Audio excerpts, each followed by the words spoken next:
Hi, my name's Erik Thomson, and you should go pluck yourself.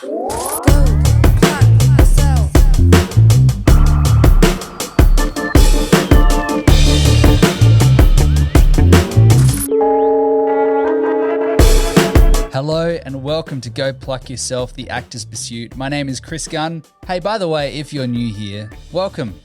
It's really nice of you to join us. This is Go Pluck Yourself. It's a podcast for actors and filmmakers and anyone that's sort of interested in the world of acting and filmmaking. Why is it called Go Pluck Yourself? Well, because actors, if you're sitting around still waiting for your big break, then I hate to tell you folks, no one's coming to pluck you from the crowd and make all your Hollywood dreams come true. If you want to get anywhere in this career, you have to pluck yourself. Yeah. That's the joke. Yes, you know it's a good joke when it requires an explanation. And hey, by the way, I'm really sorry that it's been like a whole month since my last episode. Sana and I have been in the Philippines, having the best time ever. Such a beautiful country. But we're back, and the podcast is back, and oh my God, I'm so excited to share this episode with you guys. We actually recorded this episode way back in November, so I've actually been sitting on this episode for a little while now. And look, I don't know if it's like a post-holiday blues thing or whatever, but to be honest, I've been really struggling to find the motivation to make anything lately. And I don't know if you guys have been feeling the same, but you know, it's really hard to get motivated when all we do is wake up and check our phones and instantly flood our brains with the most abhorrent and disgusting atrocities in the world. And I'm sort of feeling very conflicted about how much I need to be paying attention and how much is just too much to take, you know? And I don't really know what the answer is here, but I do know that I'm not alone when I say that it's hard to cope with everything. And even saying that feels selfish because not coping seems trivial compared to what it must be really like for the people facing the horrors that are happening around the world. And I'm definitely not saying look away. We definitely need to be staying informed and use our voices and advocate for the people that don't get to use their voice. But I'm trying to toe the line between staying informed and seeing too much. Because as humans, I just don't think we're meant to see this much, you know? We're not meant to wake up every day and look at our phones and immediately feel outrage and then maintain that outrage all day, every single day. Like, yes, we should be outraged. Like I am. I'm angry and I'm disgusted and I am outraged, but I also know that I need to manage my dosage of information, you know, because it's too much all the time and all at once. And again, that's very easy to say for a lot of us over here in our little bubbles, in our little sanctuaries of privilege and selective ignorance. But if you are lucky enough to be able to, please give yourself a break from the feed, because poor mental health can sneak up on us, and platforms like Instagram and TikTok could not care less. So I hope you're all doing okay. Please keep writing down your ideas. Please keep making the art that makes you happy, because art is resistance and art is activism. It doesn't always have to be political, but the act of making art is the antidote to a broken world. Art connects us during times of division. Art is essential, and your art is essential. Cool. Yeah. I just hope you guys are doing okay. I hope you're looking after yourselves. But this actually brings me to the conversation that I had with our amazing guest for this week. This is one of Australia and New Zealand's most beloved actors, and if you're a 90s kid like me who remembers the good old days before doom scrolling, you know, the days when families would gather in their lounge rooms every night to watch their favourite Australian TV shows or films, then you will definitely know my guest today. That's right, guys, it's everybody's favourite TV dad / doctor / god of the underworld, Mr. Erik Thomson. Erik is a Logie and AFI award-winning icon of Australian TV and New Zealand TV, film and theatre. You'll know him from shows like All Saints, Packed to the Rafters, Xena Warrior Princess, 800 Words, Aftertaste, Black Snow, and in films like Somersault, The Black Balloon, Storm Boy, The Boys Are Back.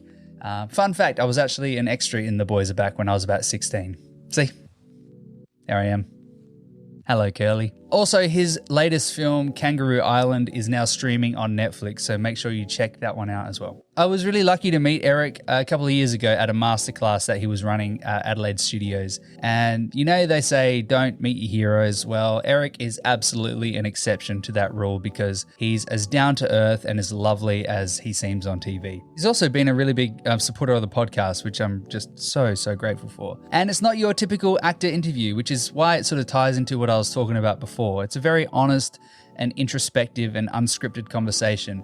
He's really honest about some of the choices that he's made in his personal life to make this career happen. And it's really interesting to hear him reflect on where he is now and how he's still navigating this ever-changing industry. And I really love when he's talking about how easy it is to get caught up in all the career talk and how essential it is to bring yourself back to your art and to remind yourself why you're doing it in the first place. Go back to basics and enjoy the process, refocus on the craft itself, Yeah, and it's kind of funny. He's had this amazingly consistent career and he's still stuck with the classic actor's curse of worrying about what comes next. I think you'll be all right, Erik. I don't think you'll need to don the Bunnings apron anytime soon. But yes, it was an honor to sit down with him. I still can't believe I get to have these conversations. It's so amazing. And just for context, this was recorded not long after I had recorded the episode with Damon Herriman. So just so you know, that's who we're talking about at the start of this chat. All right, let's get into it. Please hit subscribe on YouTube or wherever you're listening. Give us a follow on Instagram and, send this episode to 3 friends. Now, please enjoy my very cool chat with the legendary Erik Thomson.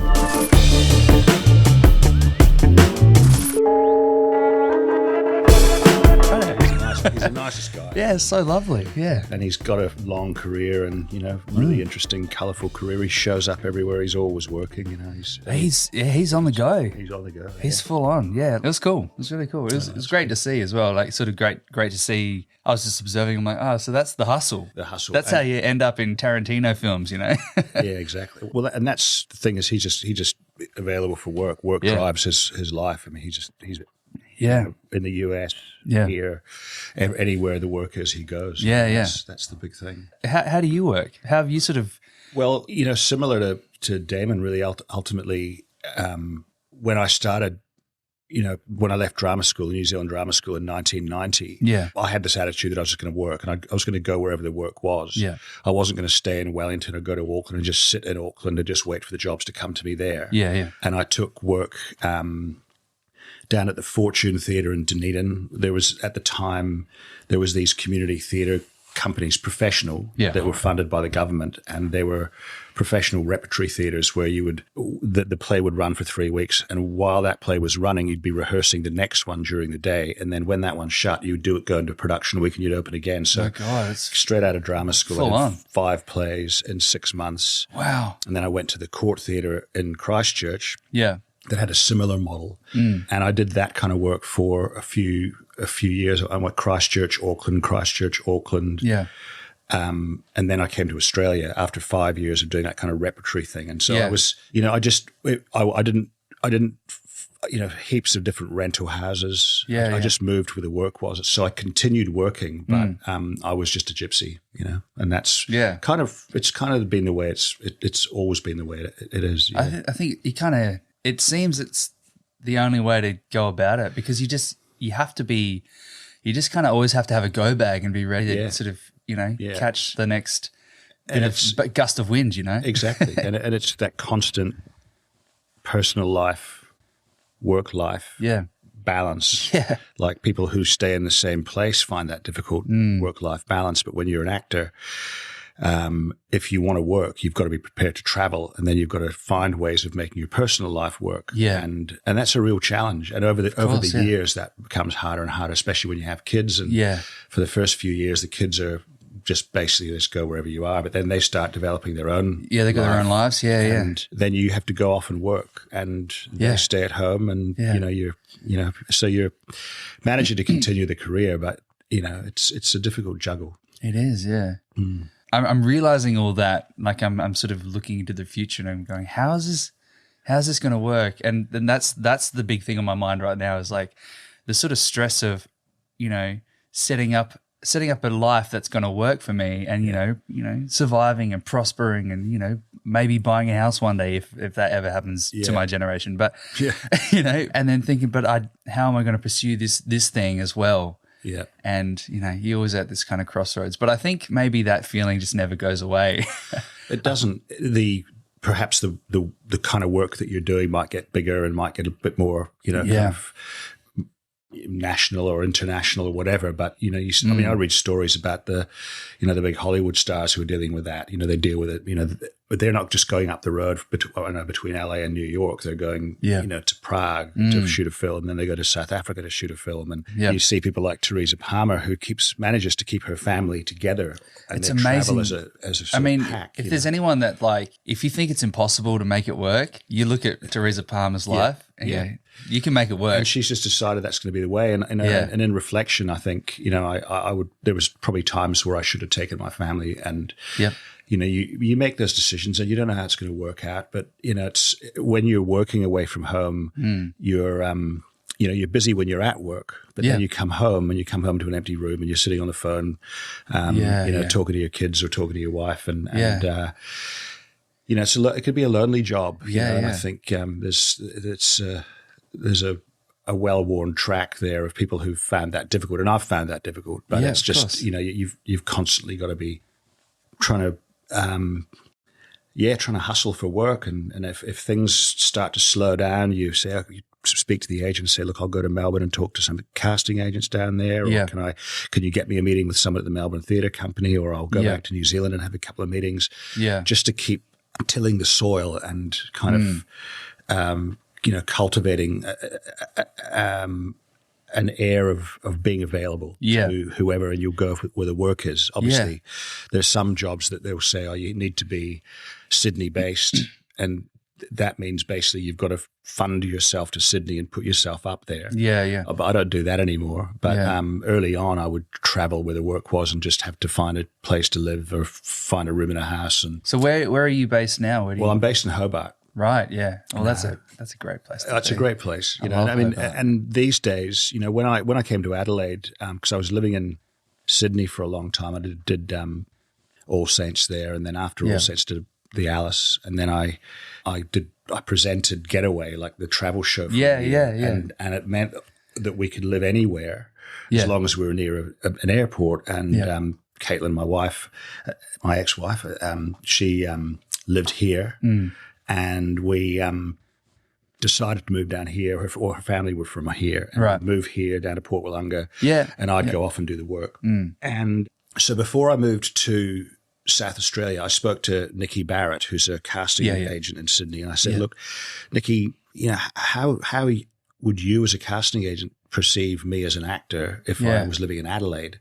And this is around about 2013, 2012, 2013. And she said, Erik, I have people who live in Sydney, where she's based, who send me self-tapes. They didn't go in for the auditions. They would rather do a self-tape. So she kind of said, it doesn't really matter where you live now. And that's good to know. And interesting that this was 2013. This is 2013. And things have got a lot easier to self-tape these days. You can do it on your phone, obviously, and and it's very simple. So I took that as a green light to move to Adelaide. But you can live anywhere. And now that the only long-running drama that's shooting in Australia now is Home and Away. It's the only thing.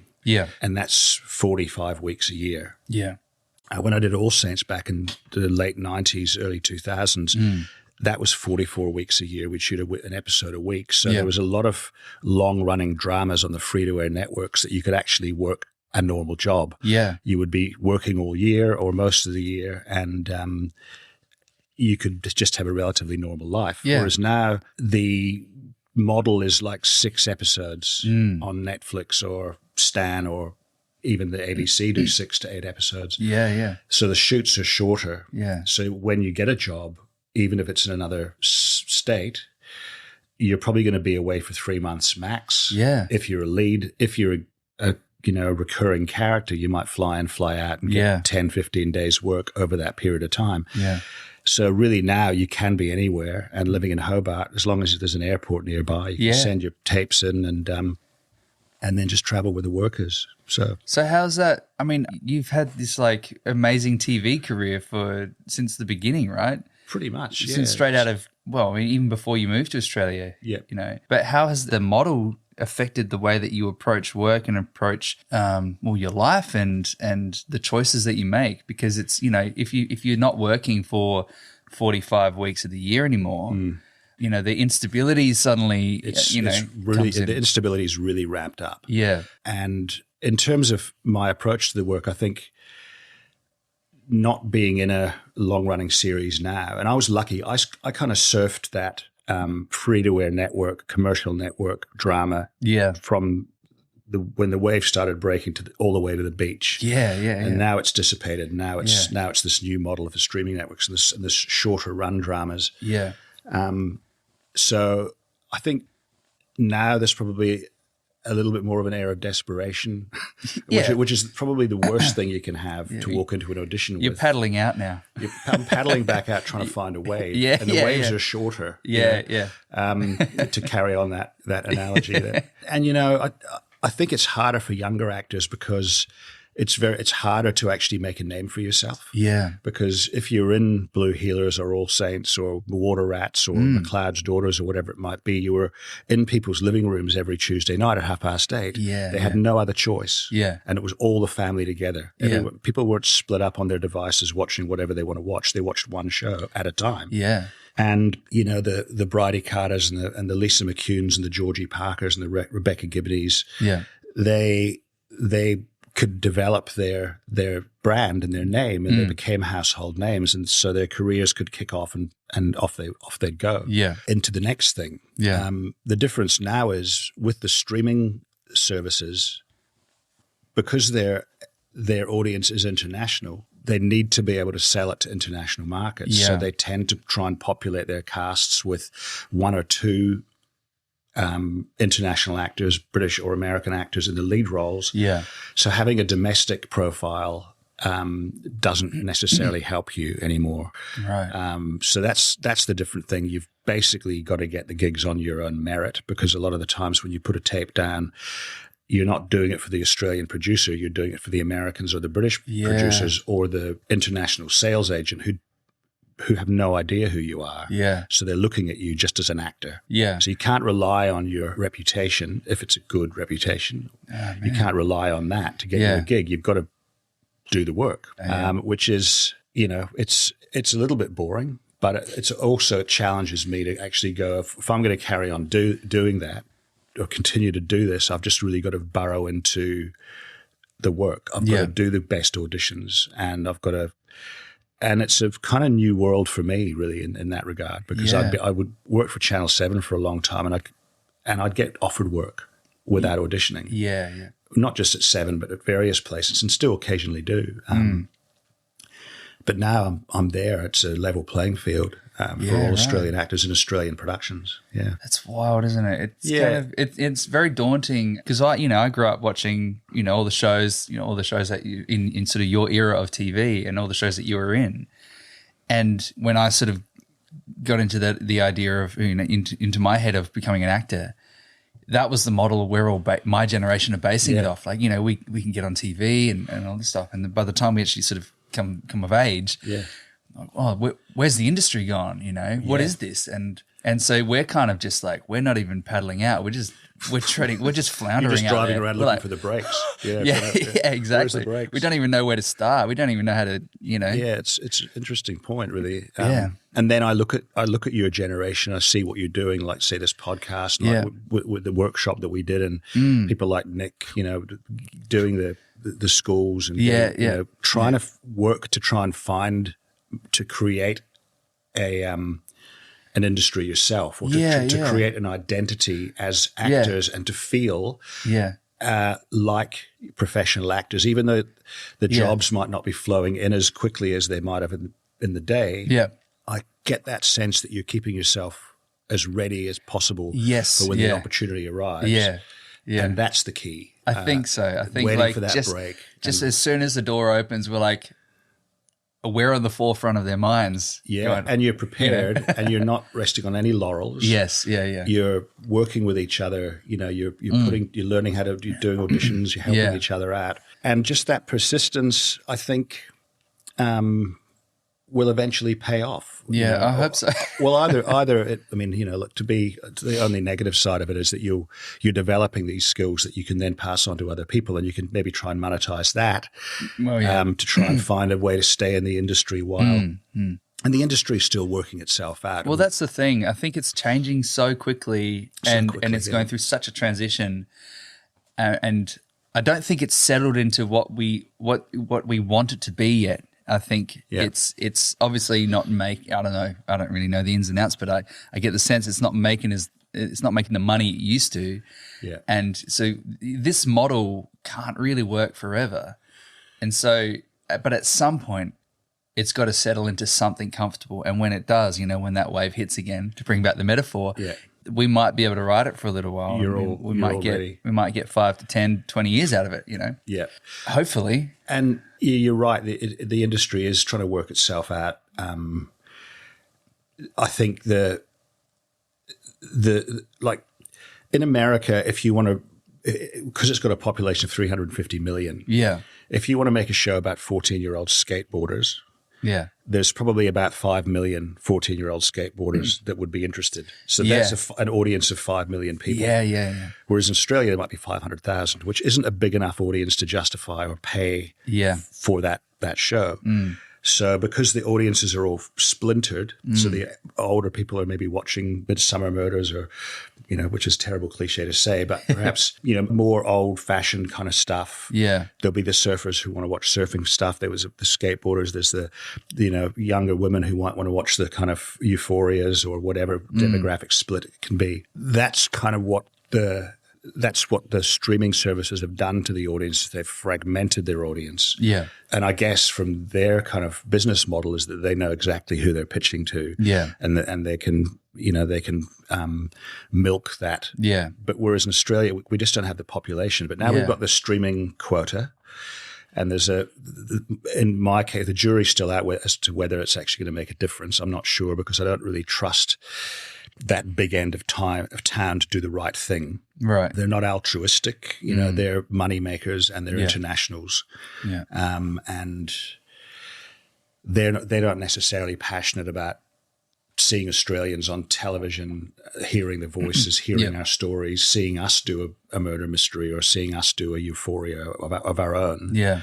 They're very much about wanting to sell it to the rest of the world. So they're sort of sorting it out as well. But as an actor in that environment, what I'm discovering, certainly over the last 2 or 3 years, is very much you need to just focus really right back into the work. Yeah. Try and forget about the business models. And I know we just talked about that, but actually go, okay, what does this character want? What does he need? Yeah. How am I going to do this audition? Yeah. How am I going to stand out? That's the focus. Yeah. That's your job at the moment. Absolutely. The big picture you can't manage. I mean, you say that about a lot of things. I think just focusing in on, am I passionate about storytelling? Am I passionate about doing this? As difficult as it is, finding a way to survive. Yeah. Having a side hustle or 2 side hustles. Yeah. Developing other skills. I mean, my problem at the age of 58, having had 35 years in the industry and working a lot when the industry was at its best, I never developed any other skills. I can barely make a coffee, so I don't. I haven't had many side jobs. Yeah. So I don't have any. I mean, you can look at. So I'm kind of like 58, going, okay, the industry's changed radically. Yeah, and I'm trying to negotiate my place in that. And it's an interesting period, but I think, and sometimes it can be overwhelming if you think about the big picture. Yes, but just keep it down to the day. I think you're right. I talk about this because I think for me it's important to set my own expectations. So to get a general understanding of where it's at now, the industry, and it's not what it was in the 90s or the early 2000s. So set your expectations of what an acting career looks like for now, and know that, but then bring it back down to, as you said, bring it back down to, why are you actually doing this? What do you enjoy about it? And stay humble. And it's I work really hard with a small business cleaning houses, and that's my bread and butter. Doesn't mean I'm not an actor. No, but I'm not working very much as an actor. No. But that's just the reality of what it is. But I'm really enjoying this little journey, and it's kind of adventurous and exciting, and you don't know what's around the corner, and when they come up, it's really fun, Yeah, and as you were talking about that, I remember Sam Neill was interviewed at this mental health film that was made called The Show Must Go On, and they interviewed Sam, and he said, people, they say, what do you do? I'm an actor, it's the question is, what do you do when you're not acting? Yeah. Because you only do that for a very small period of time. Yeah. Whether it's on film, you might be shooting 4 minutes a day of screen time. And there might be months between jobs or whatever. Who is Chris? Who is Erik when you're not acting? Yeah.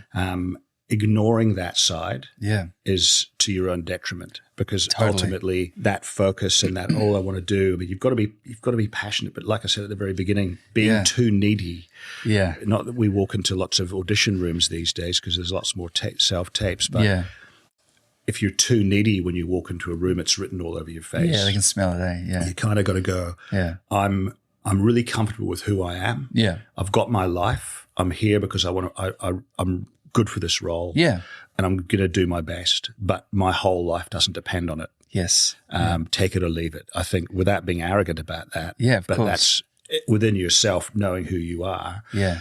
And doing that. And you're putting a lot of pressure on yourself. Yeah. To be the best you can possibly be, as opposed to just go, I am where I'm at. Yeah. I remember somebody said to me about, when I was doing stage, especially when you're doing 8 performances a week, and when you arrive at work every day, you're in a different headspace. Yeah. You've either had a great day and you're feeling pumped, or you've got lots of energy, and other days you're flat. And the pressure that you might put on yourself as an actor is to go, I need to get to that place every night. Yeah. As opposed to going, I'm going to go from where I'm at. And that's going to inform the choices that I make on stage. Yeah. It's going to make that performance different. Yeah. And get rid of the whole better or worse thing. It'll just be different. Yes. Yeah. I think the thing that's similar with the audition process, if you're trying to hit a certain level, then you can be pushing it too much. Yeah. So when I, started, I did 800 words for the 7 Network, and I was associate producer and was involved in the casting process. Yeah.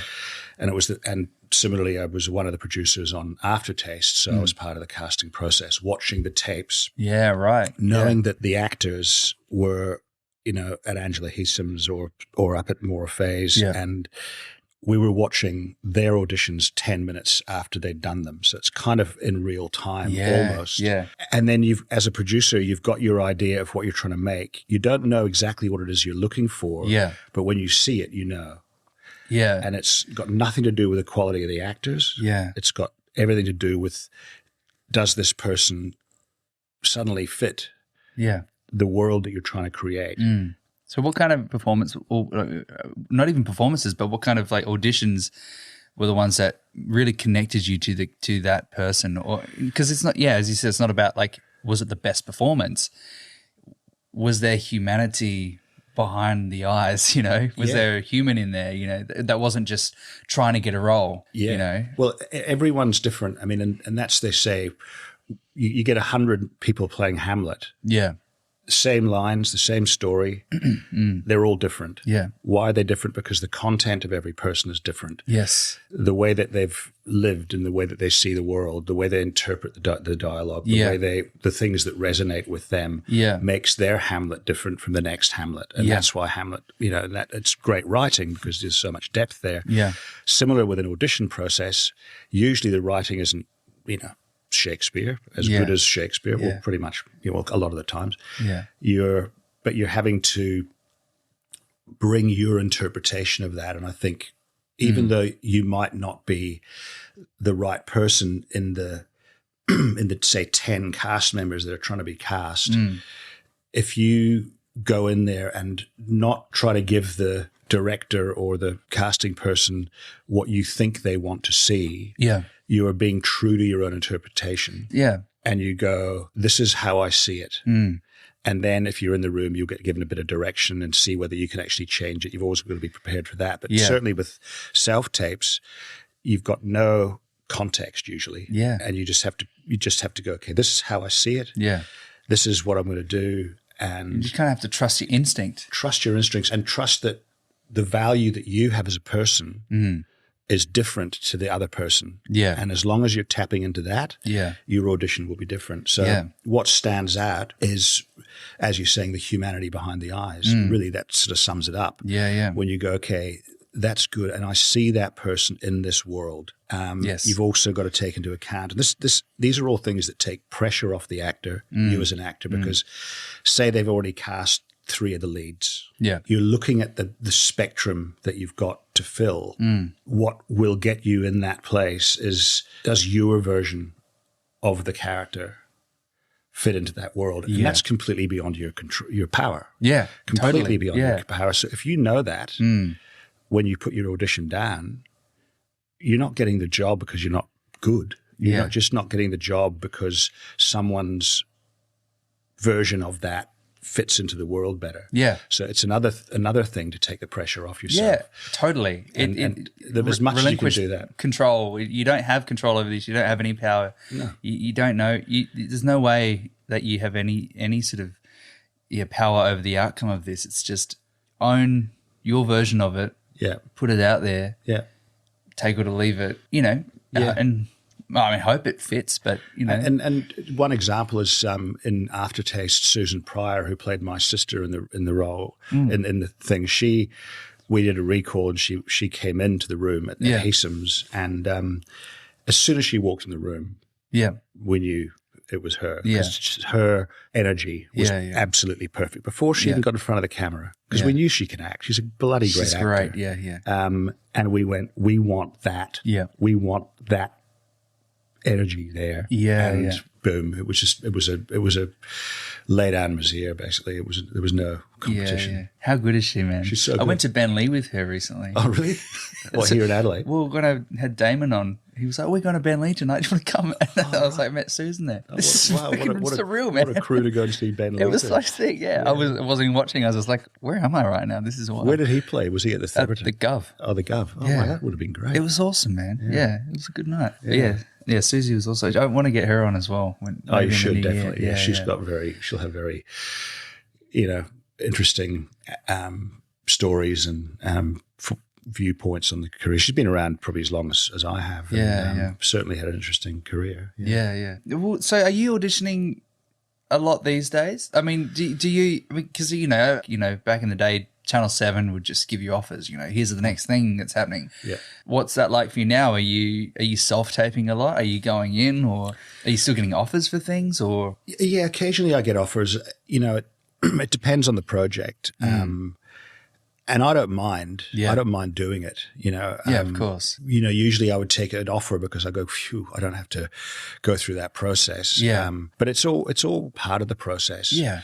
Is looking at the character, even if you haven't got it, and working out what you can do with it. And if it's just you're doing it because it's just a formality and then you'll get the job. Yeah. You've got a relationship with the material. Yeah. And you can then build on that. And actually, I reckon I could take it over there or do that. Yeah. But the thing is, realistically, I think this year, I've only maybe put 2 tapes down in a whole year. You're right. Yeah. It's like there has not been a lot of work, for reasons that we're talking about before. I think waiting on this streaming service quota that's finally about to go through. Part of it's been through the lower house and has to go through the Senate.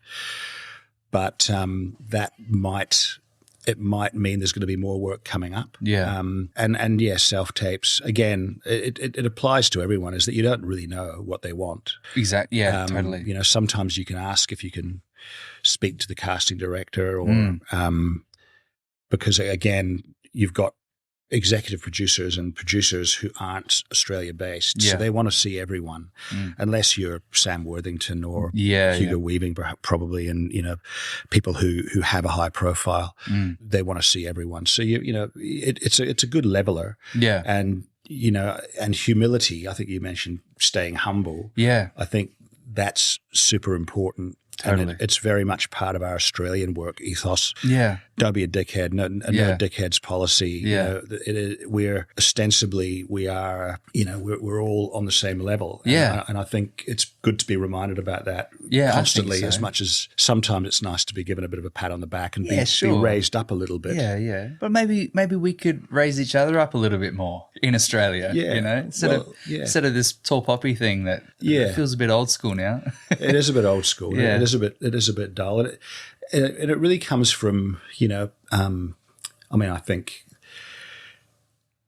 competition. Yeah. You know, insecurities, people's insecurities, and the sense of feeling as an actor that you're not enough. Yes. You're going, I'm giving everything that I can for this job, and I'm still not getting it. Yeah. Maybe I'm not enough. And then you start going down that road of self-loathing, the worst case scenario, and self-sabotage, whatever it might be, is that you, and that's that thing of you work on technique and you work on scene work.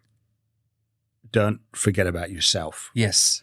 I did that for a period, and it bit me on the ass. You know, like I think where you forget about yourself so much. You've got to really look after what who you are, what you've got, keeping a really strong sense of your own identity. Yes. And then you can depart and play other roles, but you've got to know what you're coming back to. I think that gets to me a bit sometimes. I think because I mean, even doing this, it's a lot. It's a lot of work, and there's many reasons why I'm doing it.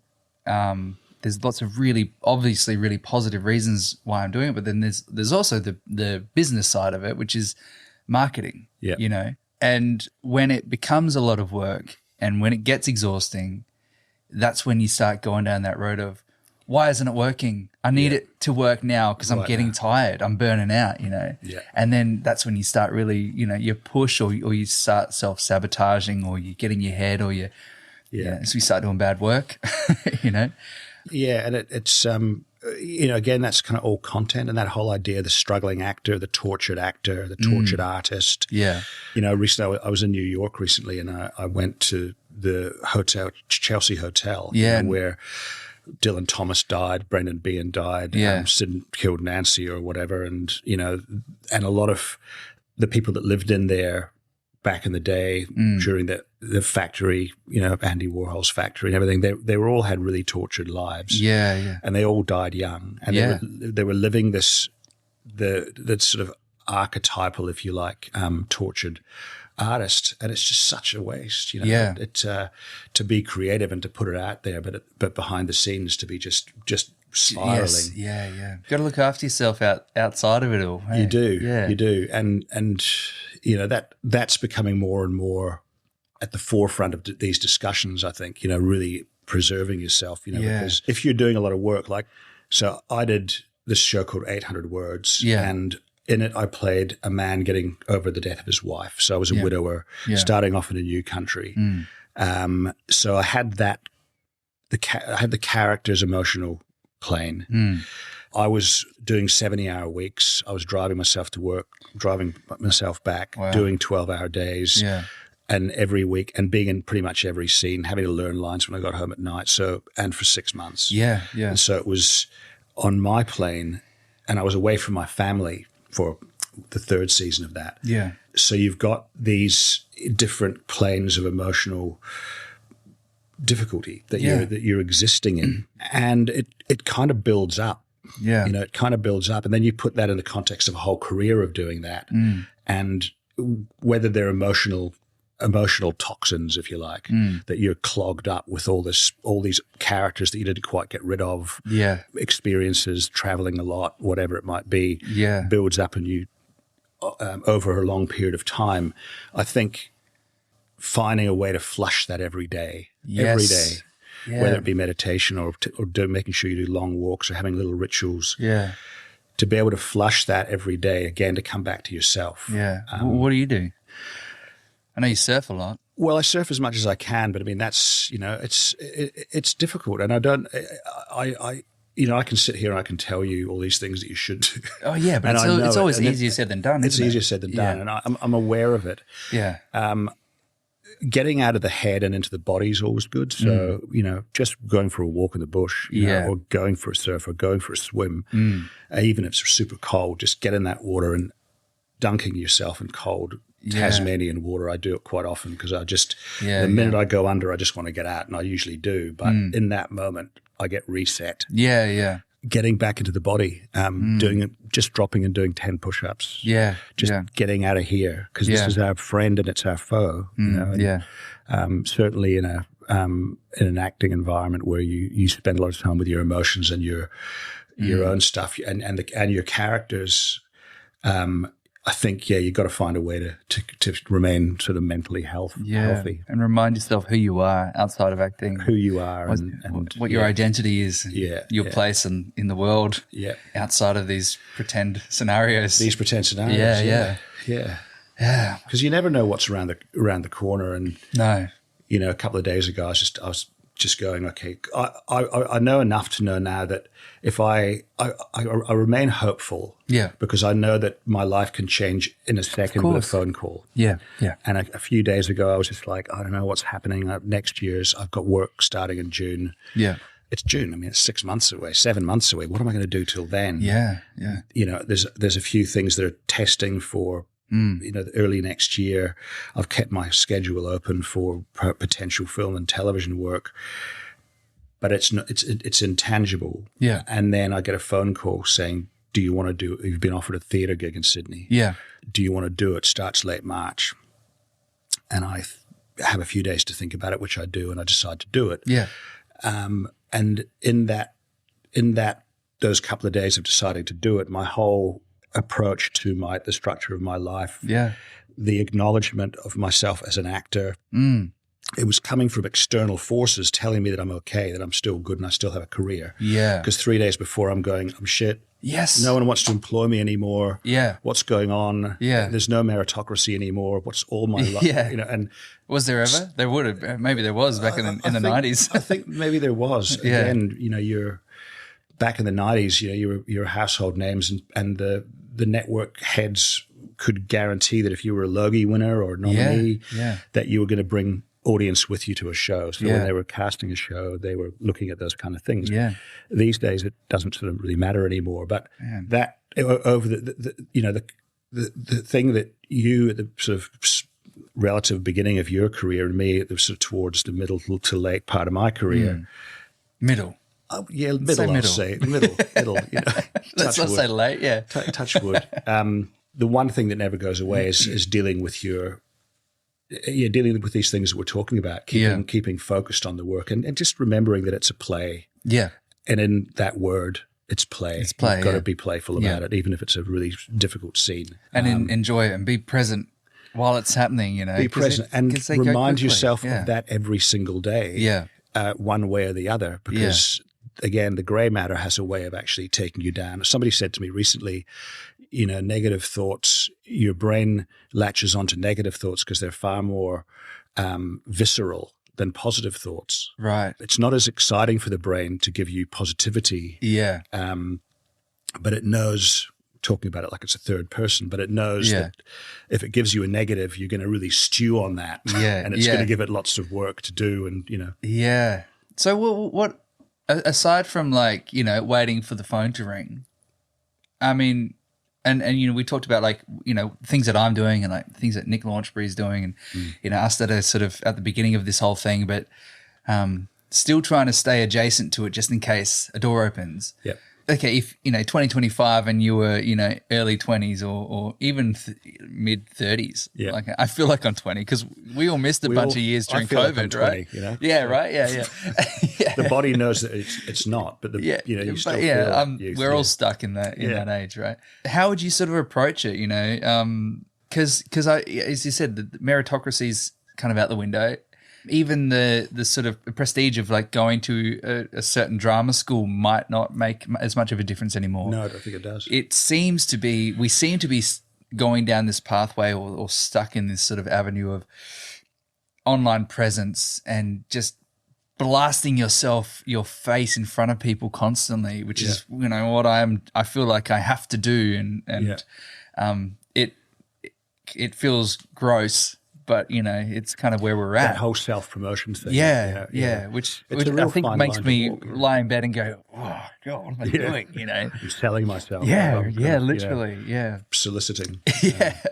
But where would you start? If you were back at the start of your career and in 2025, where would you start? Well, to put it in context, when I was 20, I left drama school at 24. Yeah. I did a degree before that at university. Back then, if you wanted to make a film, you literally had to shoot it on film, on a film camera. So that's going to cost you money. Yes. It's getting a film camera, getting someone who knows how to work it. Yeah. There are big clunky things. So, if you sat around with a bunch of friends and said, let's make a film, like Peter Jackson, he was at Wellington around about the time I was there. Yeah. That's what he would do. And it would take him, 4 years to make Bad Taste on Super 8mm and stuff. And that was the beginning of his career. These days, you're all savvy with digital technology. Yes. Yeah. And you can sit around a table and say, let's make a feature film or let's make a web series. Yeah. Who's got an iPhone 15, 16 or 17? Yeah. Let's make it. We can, you know how to edit. Yeah. You know how to mix it. Yeah. You know how to package it and market it. It's no different from, and at the end of the day, the performances and the story and the look of it is going to be pretty good. Yeah. It's going to be in 4K on your phone. Yeah. So that's the advantage. Yes. Is that you can sit around and you can say, what'll we do this weekend? Let's make a film. Yeah. Short film. Yeah. What's the beginning? What's the middle? What's the end? Who are you playing? Who's going to be the director? Have anyone got a monitor? Yep, cool. And you just get together. I'm sure you might have done this. I don't know. But you're working with people that are able to do that. Yeah. That's the advantage. Yeah. And so whether that product will find, well, it will find somewhere to go because you can just put it onto Instagram or you can pop it onto Facebook or YouTube or whatever. Yeah. So that's the advantage. And so I would say, as well as doing the other stuff, is auditioning for the SASTC. And if you want to do stage or you just say, I don't want to do that, or I would say just do it, do whatever you can. Yeah, yeah. Work on stuff, but get savvy with technology. Yeah. Surround yourself with people who are like-minded and passionate about storytelling and enjoy making films and getting together, and that's your kind of social thing. Yeah. That's the advantage that you have, and you never know. That thing that you do. Like I remember, she didn't do it directly, but Yolanda Ramke, who was she was a runner on Rafters. And I had a big chat to her one day and driving me from location to home. And I discovered she was a writer and stuff. And, she ended up making a short film called Cargo. Yeah. She made the short. And I think I don't know if it won Tropfest. Right. But then she got money to develop it into a feature film. Really? That Is Martin that how that Freeman came about? was in. Yeah. So she did the short. Yeah. She did the feature. And now she's working, as a writer, creator on various projects, international projects, because she just started there. She started doing that stuff, and that's it. If you've got a good idea, it's as valuable as a diamond. You and it's going to stand. If it's really good, it's going to stand up. And you might make 100 short films. Yeah.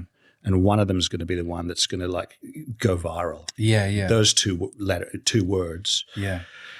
Is the kind of thing. Is just keep telling stories. Yeah. Go behind the camera. Get in front of the camera. Yes. Be a director, writer, producer, actor. Yeah. You've got the ability to do that. Do it. Do courses, short courses at Afters, short courses through the SAFC or any film bodies, they have them. Go to seminars, free seminars, Equity have a lot of things. Just immerse yourself in the world and get the contacts that, someone will say, I need that, I'll give that person a call and do you want to come along and make a film? And I'll do a little role in a film and I'll bring the catering or whatever. Yeah, and, that it sounds a little bit twee, but I think that's really where things are at the moment. That's where they are, yeah. And then the auditions will come along and you'll do them and you might get a bit of a gig that'll pay you some money and good, and you never know, that might be an avenue into the next level or whatever that is. But sitting around waiting for the phone to ring, you've got no excuses these days to do that. No. Because you can make a film about sitting around waiting for the phone to ring. Sure, yeah. By yourself, at that day. Yeah, and do all the music for it or whatever. Just keep creating. And keep and working with people, meeting people, and being, as he said, being amongst it and being involved and finding those opportunities to learn and And it's and doing the workshops and you might go to a workshop and you might only learn one thing all weekend. Yeah. And even if this isn't the way I want to work, totally. You're putting yourself in those positions where you can get, you can remain curious. Yeah. And and just keep passionate about it. That's the thing. We did a workshop. I did your workshop. Yeah. Are you still running workshops? Well, that was the first kind of, I called it a master class. I figured, there comes a point where you could maybe say that. Of course, and I taught at Screenwise, which is a school up in Sydney. Yeah. I did one term, I think. And teaching, that was the first kind of 2-day masterclass that I'd done. And I learned a lot about, I think maybe I was so fixated on making sure everyone got on tape, it became about how can we quickly get through all of these scenes. It's tough, isn't it? Because you want to give people as much time as possible. Up on the floor actually acting. And in reflection, I go, as actors, you don't have a lot of time to get vulnerable. So that was really at the forefront of that one was on that first morning, I think, when we went around the group. And I think basically you lay it all down, you basically open yourself up. Yeah. And this is a safe space. We're going to support each other. We're going to do it. I felt that. Yeah. I felt that in the class. Like I felt, but that also that's a skill that an actor sort of needs to figure out, and learn. Yeah. I know that part of my job is, I have a short amount of time to break down any inhibitions and just go, I knew a lot of the people in the class. I didn't know you yet. I didn't know a few people, but it's always like, all right, do your job. Yeah. Break it down. It's okay to get vulnerable very quickly. And that's part of the rigor of being an actor is tapping into that when it feels so awkward, Yeah. And the feeling awkward and feeling anxious and I think that's again that's the first thing you got to cut through, and you got to remember that the person sitting opposite you, and I've worked with do a little bit of in my career, Toni Collette, I did a film with her, Xena Davis, Clive Owen, Sam Worthington, that was his first sort of film, Somersault. But when you're working opposite actors of international quality, I remember with In the Black Balloon with Toni Collette, I would love her work, and I was just so like, oh, it's Toni Collette. I really got to forget about that. Yes. But I watched that film back, and I see me being a little bit meek and not. Oh, do you? Yeah, a little bit in a few scenes because I knew how I was feeling. Yeah. But only Well, maybe only I do. Yeah. But I feel that I'm jumping around a little bit, but I saw this thing called. A Tea with the Dames. I don't know if you've ever seen that. It's Dame Judi Dench. Oh, yes. Yeah. Joan Plowright. They start off in the morning drinking tea, and then they're onto the gin and tonics in the afternoon. And they sit there talking about how petrified they are, even at their age 70 or 80 when they were doing that thing, how petrified they are when they get to set. Yeah. And you would never know. No. Because the biggest skill they develop, apart from interpreting text and the technical side of things, is that they can step outside that anxiety and they can step outside that self-consciousness. And anxiety and self-consciousness are our enemies. They're our kryptonite. Yeah. The more self-conscious you are, the more tense you are. Yeah. And you're not giving an unfiltered, pure performance. Totally. Yeah. So how do you break that down? Yeah. Sometimes it's just practice. Sometimes it's just going to do workshops and where you've got to stand up in front of people that you don't know and do a scene and be so nervous and be shaking until you're going, yes, the sky didn't fall.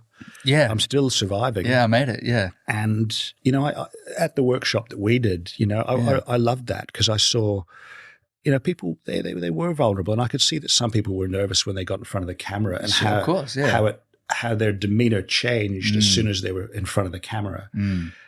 From free and easy and fun and going in front of the camera, and all that stuff goes out the window and the tension comes in. Yeah. So how do you get rid of that? Yeah. How do you find a way to still remain free and easy? And I think experience is a big one. Yeah. Doing it a lot.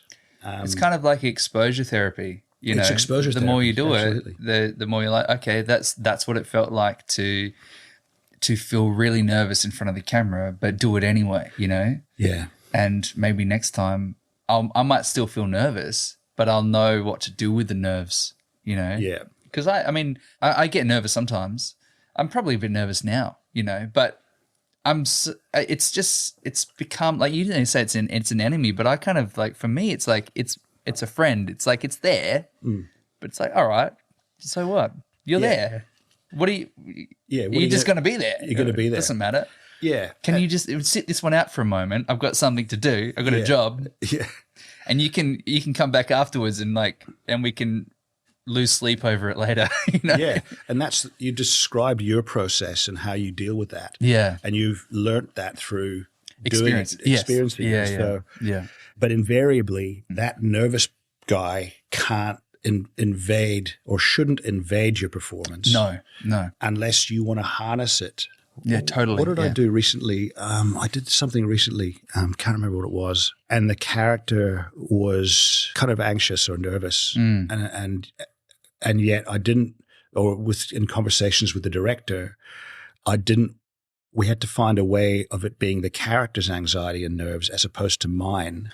Yeah, which is a delineation, which might seem like the same thing, but it's a different because it's a choice. Yeah, is that I realized to begin with I was harnessing my own nervous energy. Yeah, and therefore I was speaking too quickly. My voice was unsupported.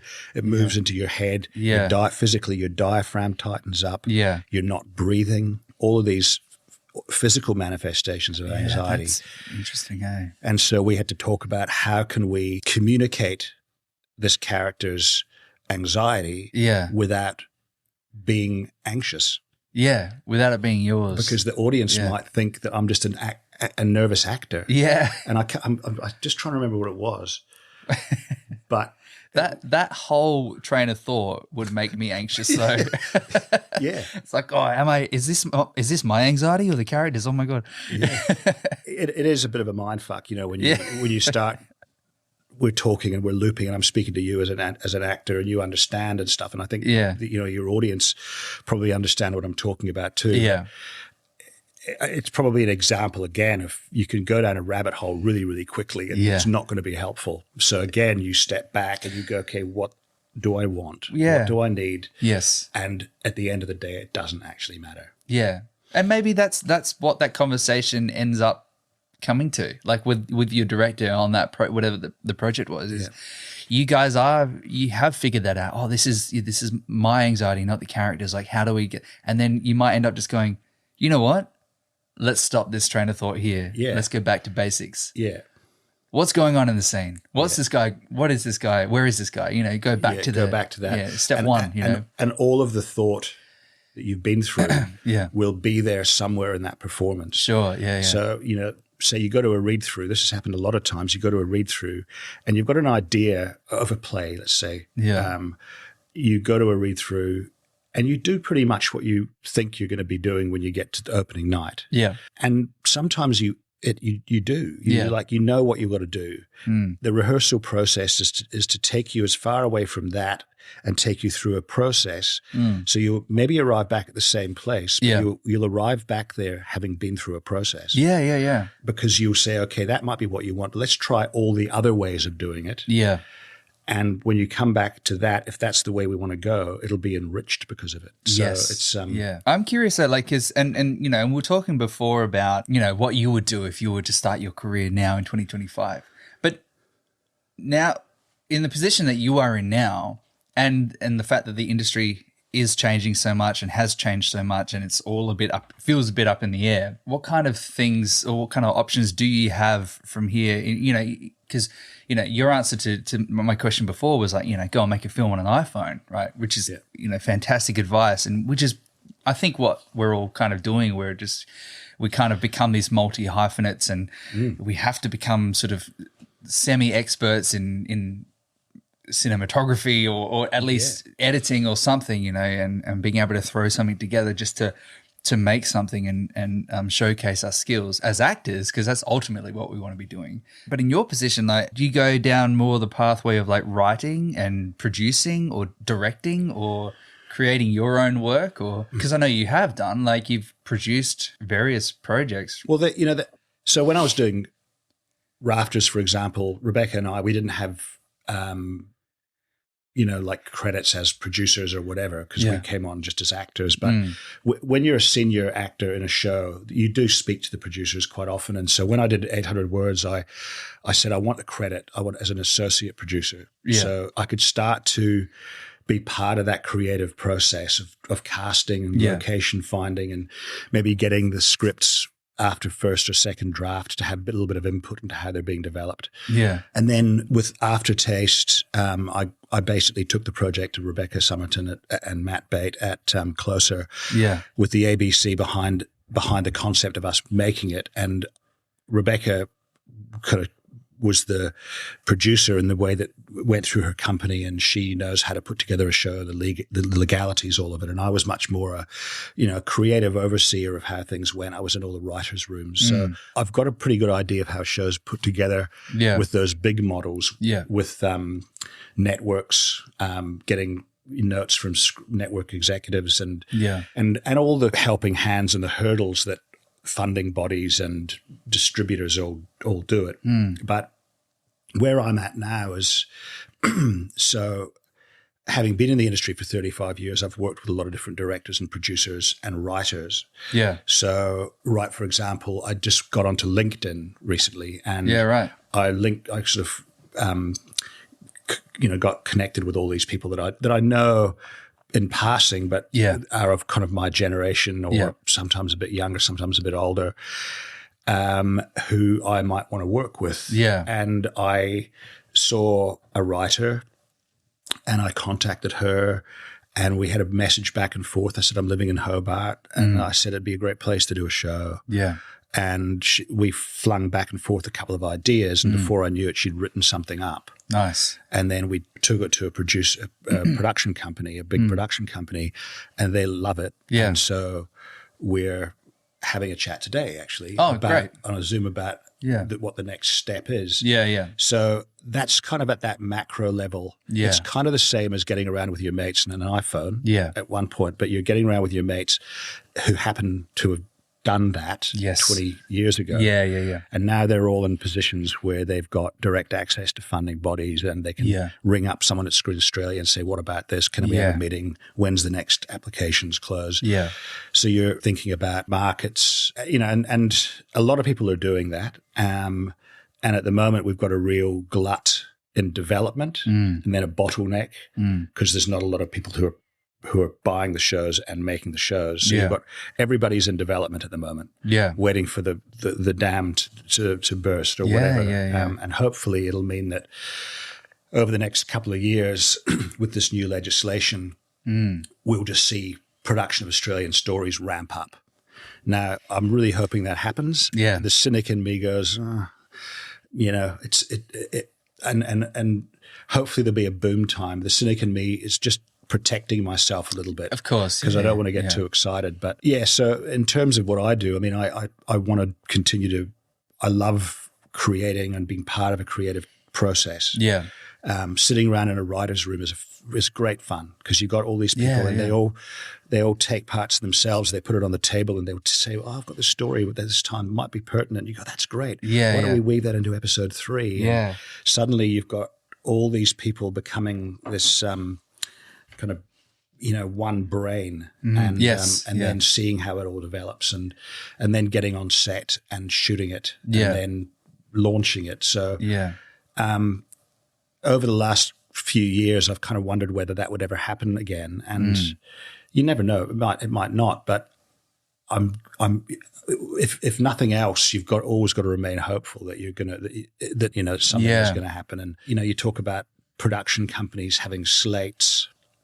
So I've got maybe 4 or 5 things that are ideas either of mine or somebody else's that I can be involved in. Yeah. So you can't just have one project. You've got to have 6. Right. Yeah. Okay. And you got your low budget horror. You've got your 6-part Netflix series. Yeah. You've got something good for the ABC. You've got another bigger budget feature film. You're looking at stories of books that come out that might be able to be optioned. Yeah, yeah. Follow writers and see when their books are out and see whether you can nip in and get the option on that on the book before it goes out there, because people love things that are based on books because they can see everything just by picking up the book, as opposed to you pitching them a one-pager saying, this is a story set on Mars and la la la, and we've got to create the world and all the characters out of thin air. There's a huge amount of faith that they've got to put in you to do that. Whereas with a book, they've got a solid manuscript, basically. I see, So these are all, I'm kind of at that point now where I'm, just needing to generate, work. And when things get quiet, there's two ways you can go. And I've been down both of those roads where you get defeated. Yeah. And you go, I don't know if I've got the energy to go through all this again. Right, and then you start questioning everything, and you're going, maybe I'll just get a job at Bunnings and know what I'm doing week to week to week to week, and sometimes that seems like a really, really good idea. And then other times you're going, no, I'm going to utilize this energy, and when the going gets tough, the tough get going, or, I'm actually going to turn the script around, and I'm going to go, okay, I've got ideas. I'll pick up the phone, I'll send a few emails off, and before you know it, things have kicked up again. Yeah. Well, I guess that's it, because you kind of always have this idea that there's someone above you that's making decisions. But who's to say that you can't be the person that sparks the next idea and gets the next ball rolling, you know? And you pick up, and going back to that thing of working in the industry and making contacts and getting to know people and showing up and doing good work and being fun to be around. Yeah. If you ring them up and say, I've got an idea, they're going to go, great. Tell me, let's see what happens. And you never know. Things can happen exceptionally quickly. Yeah.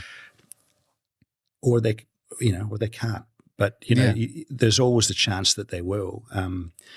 And so the difference between starting out is that, and where I'm at this point, is that like Joe Porter, who's the head of Curio Pictures now, who made Narrow Road to the Deep North, and they do High Country and a lot of stuff at the moment. And she was the producer. She's my age, and she was the associate producer on Pacific Drive, which was the first thing I did in Australia 30 years ago. Yeah. And then she produced All Saints and Packed to the Rafters. Yeah. And she's an old friend, and she's moved up the industry. Yeah. And so these are the people that you know now. One or two of you might get an opportunity, and then they'll throw you a rope. And in 20 years' time, the people that you know might be in charge of the South Australian Film Corporation, like Kate Crozer was who's the head of the SAFC now. She was the production manager on a short film that I made here, was in here about 25 years ago, called Man Jansen. Right. She'd just come out of film school. Yeah. And now she's in charge of the SAFC. So ostensibly it's the same. Your mates are making stuff with you. Yeah. And people that you know, and your acquaintances as well. Yeah. They just might have a bit of money and structure around them, but in essence, they're exactly the same. They're just a bit bigger. Yeah. Well, and I think this kind of sticking around for long enough, and just not going away. Just, and people go, literally. All right, there's a job. Who was it? Who's that quote? Seth Rogen, and he says it's there's people that quit and people that don't quit. And he said if you don't quit, you might make it. If you quit, you definitely won't make it. And that's great. That's like, I think that struck a chord with me. I was like, like just keep sticking around and keep slugging it out. And I think don't fall into the trap of feeling entitled. Yeah. Like just keep turning up if you've got a bit of hope. Yeah. And take the small victories and go, okay, we got that made. I saw this thing yesterday, and it was about this guy who went up this mountain in Bali, and they had to climb it overnight. You might have seen this on Facebook or something. I don't think so. Anyway, climbed it overnight. Yeah, and they got up there just as the sun came up over Bali and the Lombok Straits. And he's standing there looking out, and in the distance he sees this other mountain above the clouds. Yeah, over on Lombok, and he says to the guide, he says, "What's that mountain?" And the guy tells him, and he goes, how do we climb that? Yeah. I text for it. And then the Balinese guy said to him, you know, you're standing on a mountain, Yeah. and you're looking at the next mountain to climb. Just enjoy the mountain that you're on. Yes. Be there going, there's a lot of stuff that you've achieved that you're not seeing because you're looking at the next thing. And it really resonated with me. Yeah, man. Going, actually, what have I done? Stop and smell the roses. Stop and smell the roses, and just acknowledge that I've had a good career, and you know, things might be quieter at the moment, but there'll be, out of this moment, something will grow. Yeah. And when I'm in my most philosophical, I can get through that. But then you're dealing again with the old grey matter that's wanting to drag you down. And so, just stick around. Yeah. And keep yourself healthy while you do. Totally. Yeah. That's great advice. Well, stick around and stay healthy. Yeah. And stay healthy. And again, I'm only talking from experience because I know the traps. Yeah. Cool, man. So what's coming up? What's in the way? Are you doing something for theatre at the moment? Yeah, well, I'm doing the Ensemble Theatre in Sydney, which is on the North Shore. They're doing this play called 84 Charing Cross Road, there was a film made of it. And I'm going to be working with Georgie Parker, who I did All Saints with for 4 years. And it's a beautiful sort of story that is transatlantic, post-war, Second World War, and so I got offered that, and I just went, it's a really solid work. The people who are doing it are really good. Yeah, I kind of kept myself open for doing, film and TV work, but there's nothing really happening, and so you just go, okay, what's on the table in front of me? That's the universe going, that's your next move, Eric. You need that. Yeah, and so I've just decided to, and then I go on to a new David Williamson up and do the world premiere of that up in Noosa, the Noosa Alive Festival. Yeah, nice. So, and then another play after that. So 2026 is going to be a year of theatre for me. Hell yeah. And I've just gone, okay, that's what I need to do. It's just what I need to do. That's the foundation of my career. Yeah. And maybe at this point in my career, I need to go back.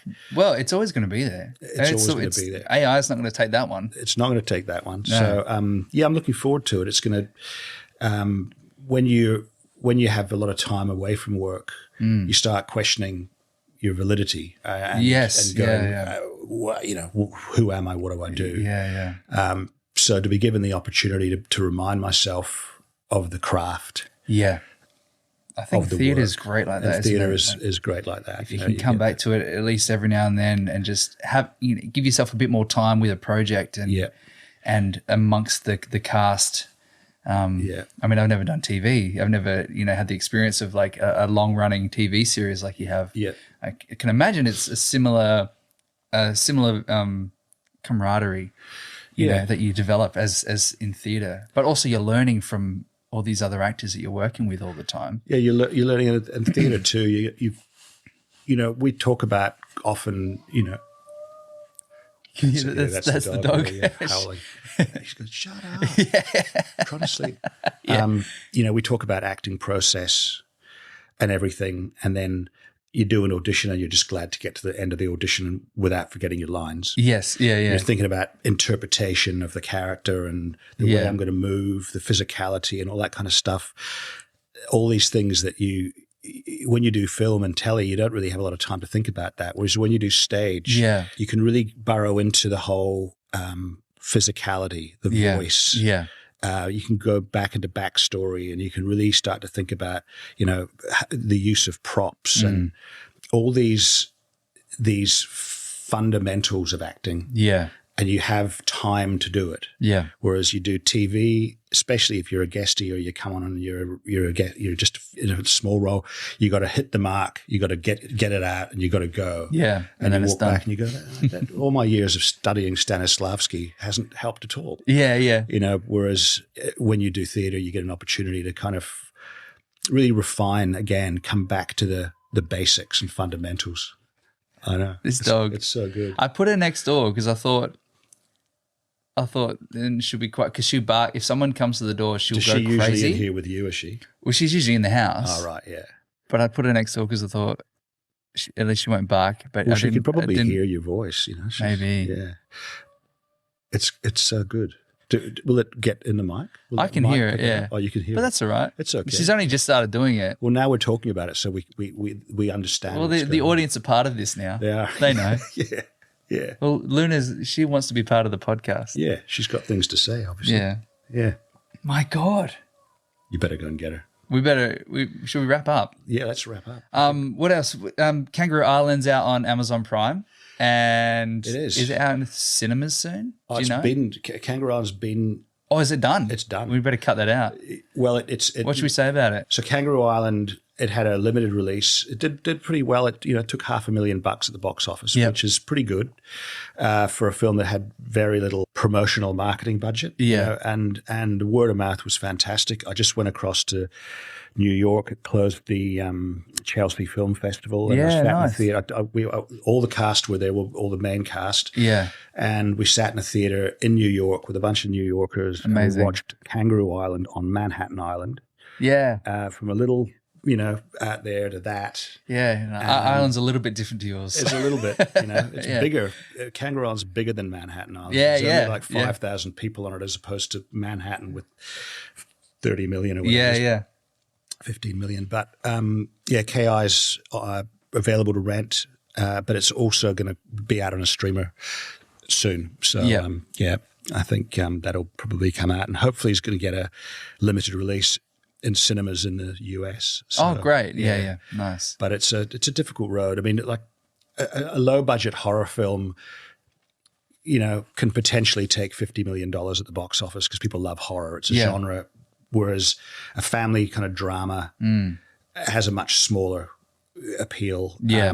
As good as it is, it's just hard to become conspicuous above all the other stuff that's out there. Yeah. But I'm really proud of it, and it's it's everyone who's seen it has really loved it. Yeah, it's a beautiful film, man. Yeah. I'm glad they're giving SA a little bit of a boost. Shout outs. Yeah, that's sure. good. Well, thanks for coming, man. This Pleasure. is like such an honor and so good. cool to catch up. I was watching what you're doing, and I like the approach that you've got. And thanks, I thought while I'm in Adelaide, I may as well come in and have a chat. It's so nice that you reached out. I mean, I know you've been traveling around the place and you've been in Hobart and New York and everything. So I'm really grateful that, I think one of the first things you did when you came back was hit me up, which is like pretty much very, very sweet of you. So thanks for taking the time and coming to my little house. Easy. No, it's fun. You better go get your dog. I better get the dog. Mate, this is awesome. You're a legend, Dave. Thanks so much for coming, man.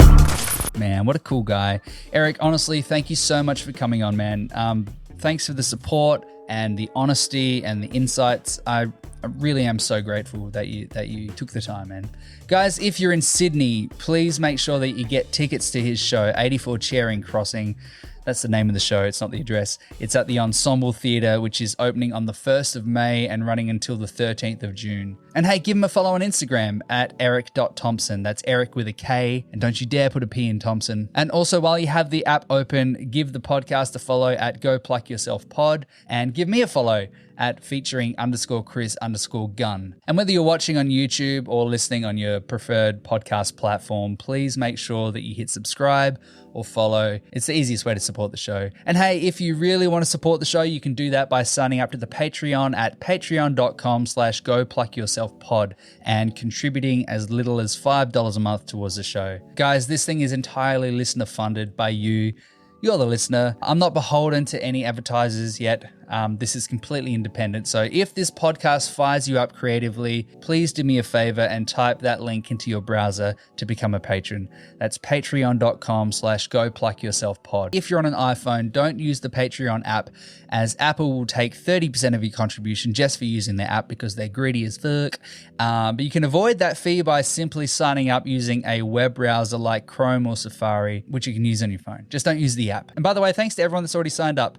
I love you all very much. All right, theme music by my amazing cousin Nick Gunn. Check out his work on SoundCloud at soundcloud.com/Nick Gunn. He's a mad dog. Thanks for listening, guys. I'll see you next week. Maybe, probably. Look after yourselves and each other. Be really, really, really, really nice to everyone. My name is Chris Gunn. And hey, go pluck yourself.